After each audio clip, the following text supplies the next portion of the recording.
Big D has just walked in on the moment that's going to change his fate forever. Why didn't he just leave well enough alone? He's in quite the dilemma, and it looks like he took Babyface's sarcasm at face value when he went downstairs looking to find out where those 2 gunshots came from that he heard. You know, the ones that permeated through the dressing room walls upstairs. He just walked inside that dungeon and he saw too much. And I see y'all's comments on what we should call this room where Madam slaughters people. And we'll get to that in a minute. But Big D saw Tommy standing over a seated and bloody Casanova with his ears blown out from those gunshots that he heard earlier. Is Big D just another dancer who wants the attention and the adoration that comes with being a male dancer at Club Eden? Or is he looking for something else? Or is he someone else? We don't really see the same annoying narcissistic drive in Big D that Trouble has, but he is a bit annoying when it comes to Dime, to say the least. We have to remember how he came into the fold in the first place. He was doing a private at the same location as Babyface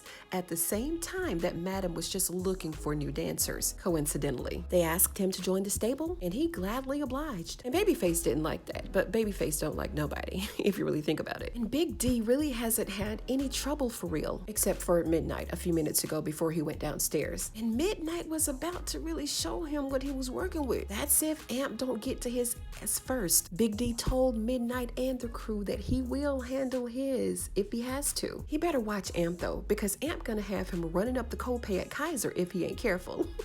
Why didn't Big D just stay put? But since we're now here, he's got to go through a little bit of initiation. He's got to. Tommy really don't have a choice in this matter, because if Madam saw him down there, she'd make him do the exact same thing, get jumped in, just like Trouble. But Trouble really asks for it though. Will he get emotional the same way that Trouble did? Trouble spazzed the fuck out on us, didn't she? Now she walking around the club like a headless chicken. She's all sad like she lost her best friend. So Tommy asked Big D, "What are you doing down here?" No, his actual words were, "What the f you doing down here?" And Big D don't really have a clue as to what's going on. He just walked up into the room, which leads us to question, why is the door open? Everybody just walking up in there like it's the free clinic. Why don't they just lock the door? But now that he's in the room, he's got to experience the rite of passage into Madam's army of other dancer gang members. And Casanova is there begging Big D to help him, just begging for him to. Does this remind y'all of when Aaron walked into the trailer and saw Brian, Andrew, and Malcolm sitting there bucket ass naked? Tied up begging for Aaron to help them? Exact same scenario here.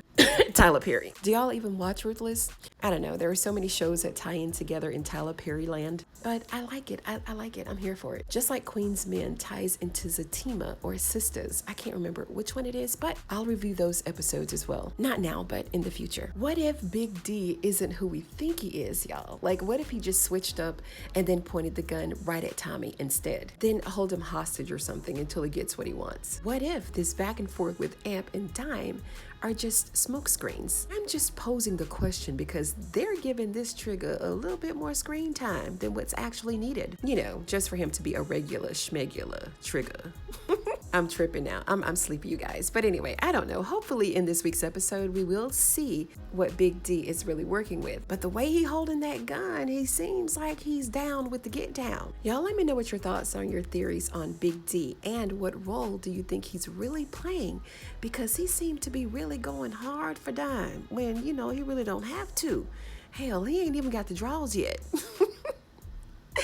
Now on to our little contest here. What should we call this dungeon, this dark and evil room where there's lots of bloodshed? I posted all the responses that I got in the community tab, so head on over to the post and vote. Whoever wins will get a $50 Amazon e-gift card and a space right here on the channel where we will refer to this room as whatever the winning name is. Okay? Okay. Now, if you like this video, give it a thumbs up. You know I'd appreciate it. And if you're a fan of all the Queen's Men like I am, go ahead and sub to the channel for more videos just like this one. Thank you so much for tuning in today, you guys, and I'm gonna see you on the next one.